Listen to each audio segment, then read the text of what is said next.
Hello दोस्तों, स्वागत है एक और नई वीडियो में। आज की वीडियो में हम लोग बात करने वाले हैं यूनिट फर्स्ट में हाइजेन वर्क का अनिश्चितता का सिद्धांत, जो कि भाई आपका बीएससी थर्ड ईयर में माइनर जो आपका फिजिक्स है या पेपर 2 है उसमें इंपोर्टेंट क्वेश्चन है हाइजेन वर्क का अनिश्चितता का सिद्धांत, जो कि यूनिट 1 से है और मोस्ट इंपोर्टेंट क्वेश्चन आपका रहने वाला है। जो आपकी 9 से 10 नंबर जो आपका एक क्वेश्चन आता है उसमें आपका ये पक्का करा कर जा सकता है 2026 में। तो भाई यही क्वेश्चन अधिकतम बार रिपीट होता है। तो यहाँ पर यूनिट फर्स्ट से इंपोर्टेंट क्वेश्चन है, तो इसको पूरा देखें। वीडियो पसंद आए तो एक लाइक कर दें, अपने चैनल दोस्तों के साथ शेयर करें और चैनल को सब्सक्राइब कर लें। चलिए वीडियो को स्टार्ट करते हैं। भाई हाइजेनबर्ग का अनिश्चयता सिद्धांत बोलता क्या है, इसको एक एग्जाम्पल से समझिए कि जिस प्रकार अगर आपका एक फैन लगा है, तो भाई अगर यहाँ पर ये फैन लगा है, ठीक है, जब ये घूम रहा है तो इसका हम लोग वेग ज्ञात करेंगे, कितने तीव्र से ये घूम रहा है, ठीक है, इसका वेग ज्ञात करेंगे। और अब जब ये रुक जाएगा तब इसकी हम लोग पंखुड़ी ज्ञात करेंगे। मतलब कि जब ये घूमेगा तब हम इसकी पंखुड़ी ज्ञात नहीं कर सकते, और जब ये रुक जाएगा तो इसका वेग ज्ञात नहीं कर सकते। तो यही चीज है कि भाई एक समय पर हम लोग क्या कर सकते हैं, गति और वेग को एक समय ज्ञात नहीं कर सकते। ठीक है, स्थिति, जो आपकी स्थिति क्या है भाई, इसकी पंखुड़ी कहाँ है, स्थिति और वेग को हम लोग एक साथ ज्ञात नहीं कर सकते।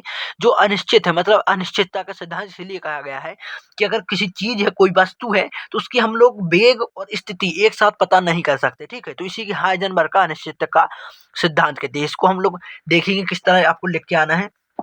तो आगे देखिए, इसको लिखेंगे, इस सिद्धांत के अनुसार सूक्ष्म स्तरीय कण की किसी समय स्थिति, ठीक है, समय स्थिति तथा संवेग, वेग कहते हैं जिसे, एक साथ शुद्धता पूर्वक नापा नहीं जा सकता। जैसे कि मैंने बताया कि एक साथ हम लोग स्थिति और संवेग को नहीं नाप सकते। किसी समय कण की स्थिति तथा संवेग के मापन में अनिश्चितताओं का गुणनफल, जो उसके बीच में अनिश्चितताएं होती हैं उसका गुणनफल क्या होता है, h/2 की कोटि का होता है। जो उसके बीच में अनिश्चितता होती है वो क्या होती है, h/2 की कोटि की होती है।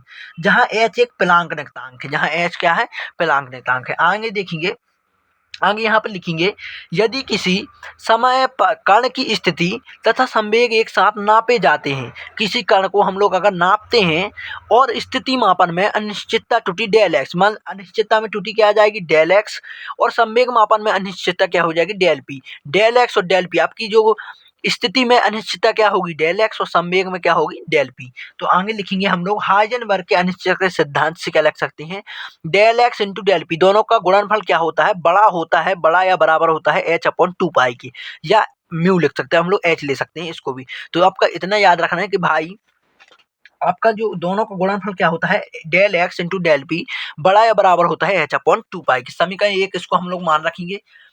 समीकरण एक नाम देने के बाद इसके बाद हम लोग इसको दो चीजों में ज्ञात कर लीजिए, ऊर्जा और समय। और हम लोग इसको सबसे पहले ज्ञात करते हैं किसमें, ऊर्जा तथा समय के पदों में। ऊर्जा तथा समय के पदों में किस तरह निकालेंगे, वेग सबसे पहले वेग निकालेंगे, भी बराबर क्या हो जाता है, del X upon del T. ठीक है, आगे निकालेंगे, डेल एक्स को हम लोग क्या करेंगे, यही रहने दीजिए, और इसको इसमें मल्टीप्लाई करेंगे तो क्या हो जाएगा, डेल एक्स बराबर भी इंटू डेल टी। ठीक है, कोई दिक्कत नहीं। अब गतिज ऊर्जा क्या होते हैं, E equal to one upon M V square, हमने पढ़ रखा है। तो इसका हम लोग क्या करते हैं, डेल निकालते हैं। तो यहाँ क्या हो जाएगा, डेल टी अपकलन करते हैं, और 1/2 इसका एम वी स्क्वायर का अपकलन क्या हो जाएगा, 2 भी डेल भी। ठीक है, तो यहाँ से 2 से 2 कैंसिल, तो यहाँ का बचा है एम भी डेल वी, क्या बचा, डेल ई बराबर भी एम डेल भी।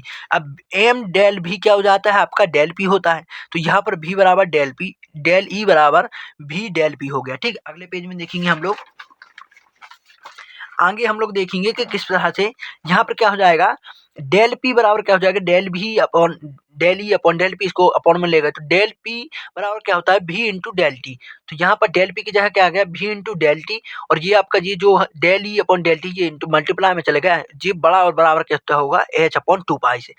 मतलब कि यहाँ हमने क्या निकाल लिया, ऊर्जा तथा समय के पदों में हमने ये निकाल लिया। अब दूसरी चीज का करना है, कोणीय स्थिति तथा कोणीय संवेग। सबसे पहले हमने ऊर्जा और समय के पदों में निकाला, अब कोणीय स्थिति और कोणीय संवेग के पदों में निकालेंगे। तो क्या होगा, यदि किसी कोणीय स्थिति के मापन में अनिश्चितता डेल फाई होगा और कोणीय संवेग के मापन में अनिश्चितता डेल जे होगा, तब क्या होगा भाई, डेल फाई बराबर क्या हो जाएगा, डेल एक्स अपॉन जे हो जाएगा, equal to del X upon R होता है। ठीक, अब यहाँ से हम लोग क्या करेंगे, इसको सॉल्व करेंगे तो डेल एक्स का मान क्या हमारा आ जाएगा, R into del phi, R का यहाँ मल्टीप्लाई करेंगे तो क्या हो जाएगा, डेल एक्स बराबर आर इंटू डेल फाई। इन दोनों को हम लोग सॉल्व किए। ठीक, इसको छोड़ दिए, इसको और इसको सॉल्व करेंगे तो क्या आ जाएगा, इसको मल्टीप्लाई करके डेल एक्स बराबर आर डेल फाई। अब डेल जे बराबर क्या होता है, आर डेल पी होता है, आर डेल पी होता है। ठीक है, कहाँ से निकाला भाई, अभी हमने निकाला था जे बराबर क्या होता है, आर डेल पी होता है, अभी मैंने माना था जो। तो यहाँ पर डेल पी क्या हो जाएगा आपका, डेल पी क्या हो जाएगा, आर इसके बटे में जाएगा, तो del Z upon del J upon del R. अब यहाँ से हमको दो मान निकल गए, डेल एक्स और डेल पी। अब समीकरण एक में आपको याद होगा कि यहाँ पर क्या है, डेल एक्स और डेल पी है, दोनों का हमने मान रखा समीकरण एक से। समीकरण एक से हमने क्या मान रखा, R del phi into del G R बड़ा बराबर एच अपॉन टू पाई की। तो यही आपका हाइजेनबर्ग की अनिश्चितता का सिद्धांत है, यहाँ ये प्रूफ हो जाता है।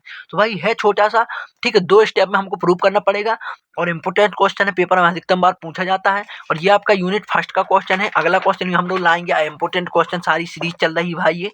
तो चैनल को सब्सक्राइब करके बेल आइकन को ऑन कर लें और ऐसे ही क्वेश्चनों के लिए हमारी प्लेलिस्ट में जाकर विजिट करें। यहाँ पर minus physics BSc third year से एक प्लेलिस्ट बनी है, वहां पर आप लोग जाकर इंपोर्टेंट क्वेश्चनों को देख सकते हैं। ठीक है, ऐसे ही क्वेश्चनों के लिए, ऐसी ही वीडियो के लिए चैनल सब्सक्राइब कर लें, बेल आइकन को ऑन कर लें। अगली वीडियो मिलेंगे एक नए टॉपिक के साथ, तब तक के लिए जय हिंद, थैंक यू।